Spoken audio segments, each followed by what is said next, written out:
Rus güýçleri ýurdun günnägoruna ýerleşýän Donbassy tutuşlugyny ele geçirmek tagarlalaryny dowam etdirip, Donetsk sewtiniň Slavyansk we Kramatorsk ýaly şäherleriniň ugrundaky kiçi şäherlere ünsün jemleýär diýip Britaniýanyň günnelik garby aňtaw maglumatlaryny aýdylýar. Bu habar Ukraina güýçleriniň 13-nji ýylda goňşy Luhanska, belki de täzelikde Birleşen Ştatlar tarapyndan berilen HIMARS raketalaryny ulanyp, olar Rus goşunlarynyň basyp alan sebäpine zarur barada çykan maglumatlaryň ýa-da gawat geldi.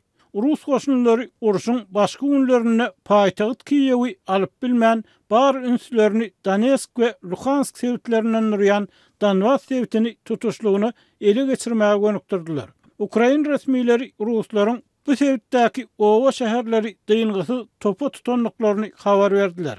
Donetsk sebätindäki harby administrasiýanyň başlygy hepde ahyryna Chasovyar şäherine bir ýaşaýyş jaýyna urulan darbada ölen asuda adamlaryň sanynyň 40 baryp ýetendigini aýtdy. Ukraina resmiýetleri bu hüjümi Rus güýçleriniň ilatly ýerlere urýan üznüksiz zarbalarynyň bir bölegi hökmünde häsiýetlendirip, uruş cenayet diýip adlandyrdylar.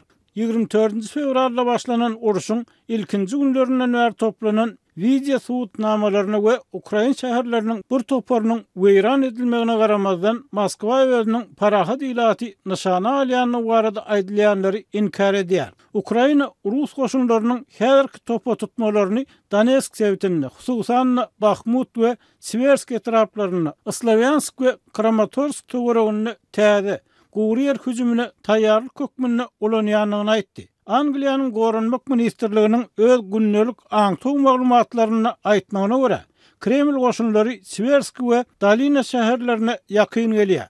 Slavyansk we Kramatorsk şäher etraplary bolsa operasiýanyň bu tapgyrynyň esasy maksatlary bolup durýar. Ukrainanyň basylyp alynan ýerlerine Ruslara garşy bolan meýilleriň güýçlenmegi Rus we Ruslara tarapdary resmiýetlerin nyşana alynmagyna alyp geldi diýip Britan aňtaw ullugy weliki borlukda Russiýanyň welän administrasiýasynyň 11-nji ýylda bir häkiminiň uluw partlamasyny öldürilendigini boyun alanlygyny belledi. Luhansk sebätini Russiýa tarapyndan gollanýan separatist toparyň Luhansk Halk Respublikasy diýilýäniň resmisi Andrey Marokko, Ukraina goşunynyň Abaşadan ýeberilen ýokary çeýrekli artilleriýa ulgamyny HIMARSlar ulanyp sebäpdäki ilatly nokatlaryň bir näçesine zarur onluğuna aýtdy. Bu habar Ukraina güýçleriniň Gara deňiz boýundaky möhüm port şäherinden, Hersondan 55 kilometr günnägorda ýerleşýän Novokakhovkadaky ok ýarag ambaryna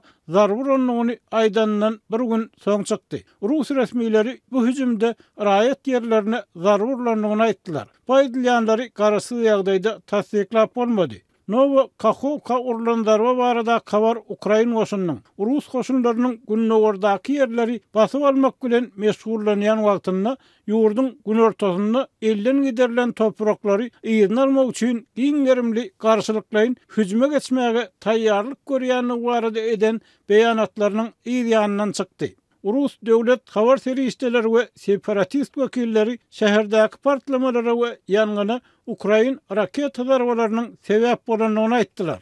Rus mediýasy bu zarbalaryň Amerikan raketa ulgamlaryndan urulanyny öňe sürýär. Separatistleriň wekiliniň sözlerine görä, Luhanskdaky harby howa gorunç bölümine agyr zarba uruldy. Raketalaryň bir näçesiniň urulup ýykylandygyny aýtmak bilen separatistleriň öňkü serkerdesi Igor Strelkov Girkin gurrun edilýän harby badanyň ýok edilendigini habar berdi. Ukraina hökümeti täzelikde edilen HIMARS raketalarynyň haýsy bir hüjümde ulanylmanyny barada herlikçe hiç bir düşündürüş bermedi.